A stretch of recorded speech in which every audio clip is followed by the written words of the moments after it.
오늘 우리가 함께 읽은 이 출애굽기 5장은 모세와 아론이 처음으로 바로에게 가서 이스라엘 백성을 광야로 보내달라고 요청하는 장면을 보여주고 있습니다. 이를 조금 더 구체적으로 함께 좀 살펴보면 먼저 1절부터 9절에서 아론과 이 모세는 바로에게 이스라엘 백성이 3일 동안 광야로 가서 하나님의 명령에 따라 제사를 드리게 해달라라고 이렇게 요청을 합니다. 그러나 바로는 이 요구를 듣고서 하나님을 인정하지 않고 이들의 요청을 거부하게 되죠. 오히려 바로는 이스라엘 백성에게 게을러서 이렇다라고 판단을 합니다. 그래서 더 무거운 노동을 시키라는 명령을 내리게 되죠. 이에 이스라엘 백성들은 같은 양의 벽돌을 만들어야 하지만 이제부터는 지푸라기도 제공되지 않아 직접 구해서 만들어야 하는 중노동에 처하게 됩니다. 사실 바로는 이러한 노동 강화를 통해서 이스라엘 백성의 독립의지를 완전히 꺾으려고 했던 것 같습니다.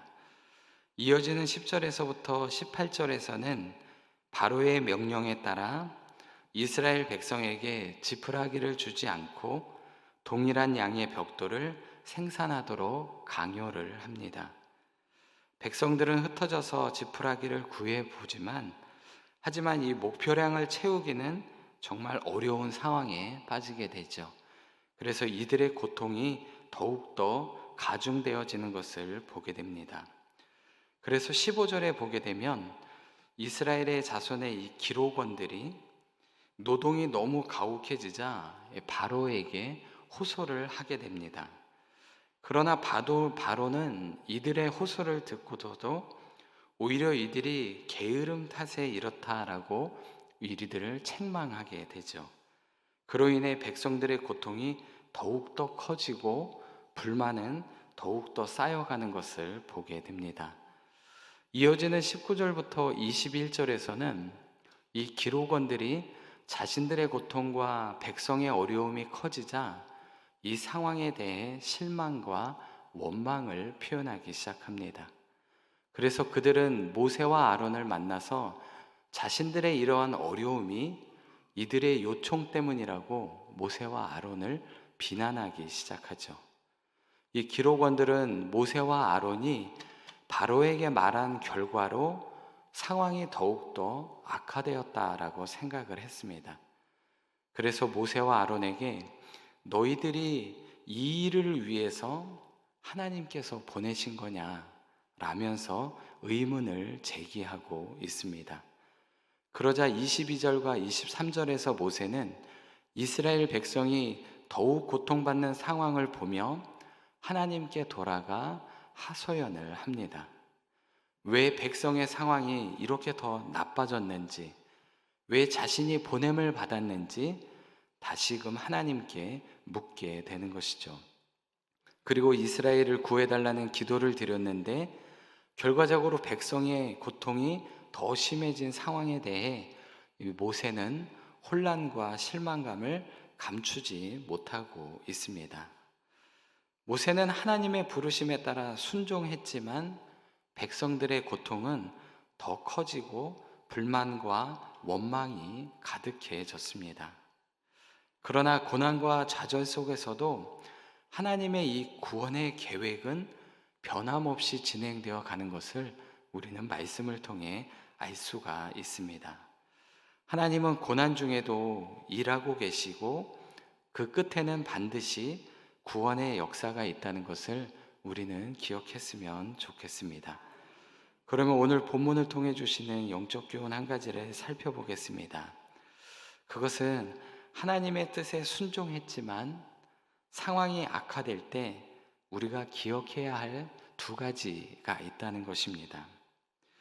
이 오늘 말씀의 모세는 하나님께서 자신을 보내셨음에도 상황이 더 나빠진 그 현실 앞에서 굉장히 혼란스러워하는 것을 보게 됩니다. 그런데 이런 상황은 우리 역시 신앙생활을 하다 보면 많이 경험하게 될 때가 많다는 것이죠. 간절히 기도하고 하나님의 뜻에 순종했지만 때로는 상황이 악화될 때가 참 많이 있다는 것입니다. 이럴 때 우리는 그럼 어떻게 하나님을 바라보고 기도해야 할까요? 이 첫 번째, 하나님께 정직하게 나가야 한다라는 것입니다.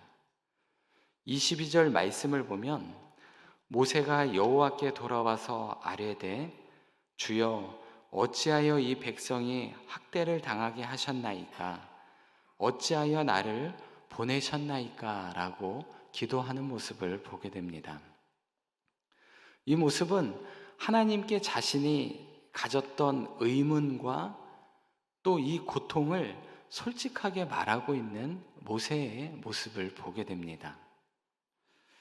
우리는 종종 고난 속에서 하나님께 실망과 의문이 생기게 되면 그것을 감출 때가 참 많이 있습니다. 내가 이런 것까지 하나님께 고해도 되는지, 때로는 나의 이 어려움이나 하나님에 대한 이런 좀 의문들, 또 때로는 하나님에 대한 의심들, 이런 것들을 감추고 하나님 앞에 기도할 때가 많다는 것이죠. 그러나 하나님은 우리의 마음을 잘 알고 계시고 우리가 솔직하게 다가오기를 원하고 계신다는 것입니다. 모세처럼 모든 의문과 혼란을 하나님께 가지고 나와 기도하기를 원하고 계신다는 것이죠. 하나님께서는 때로는 우리가 느끼는 이런 실망과 좌절도 하나님의 손 안에서 회복의 도구로 사용하시기도 하고 우리의 믿음에 더 성장시키는 것도 볼 수가 있습니다. 그러므로 하나님께서 우리에게 원하시는 것은 바로 솔직하게 하나님 앞에 나와 기도하기를 원하신다는 것이죠. 이 두 번째는 우리 눈에 보이지는 않지만 하나님의 계획을 믿어야 한다는 것입니다. 모세는 상황이 더 어려워지자 하나님의 뜻을 사실 의심했습니다. 그러나 우리가 여기서 좀 기억해야 할 것은 하나님께서는 우리보다 더 넓고 깊은 계획을 갖고 계시다라는 것입니다. 당시 이 모세와 이스라엘 백성은 자신들에게 주어진 이 상황을 사실 이해하지 못했습니다. 바로의 마음은 점점 더 강팍하게 되고 자신들의 상황은 점점 더 절망으로 빠져들어가고, 하지만 이 모든 상황은 하나님께서 이스라엘 백성을 구원해 내시기 위한 큰 그림의 한 부분이었다는 것입니다. 이처럼 우리의 상황은 우리는 때로는 이 미래를 보지 못하기 때문에 그 상황 가운데 하나님의 계획이 있음을 믿어야 한다는 것입니다. 오늘 우리가 마주한 고난도 분명 하나님의 계획 안에 있음을 기억하시기를 바랍니다. 그래서 하나님의 그 선하신 뜻과 그 능력을 신뢰하며 우리 가운데 있는 이 고난을 이겨내시기를 바랍니다. 이처럼 우리는 고난 속에서 하나님께 정직하게 나가야 하고 하나님의 계획을 신뢰할 때 그 안에서 우리의 믿음이 더욱더 성장할 줄로 믿습니다. 이 말씀을 믿으시고 오늘도 하나님의 뜻 가운데 우리의 삶을 살아나가시는 복된 하루가 되시기를 바랍니다. 기도하겠습니다.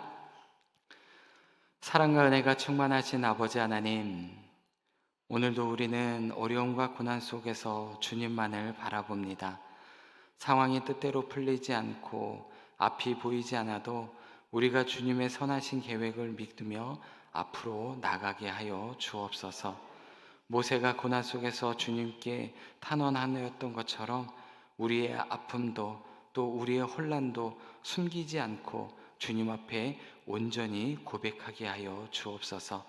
그래서 주님께서 주시는 위로와 평안을 누리며 살아가는 복된 삶이 되게 하여 주옵소서.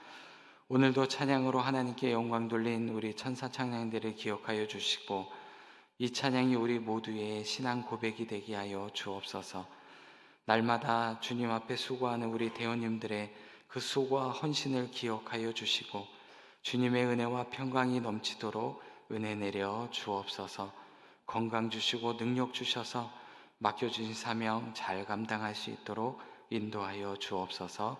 감사드리며 예수 그리스도의 이름으로 기도드리옵나이다. 아멘.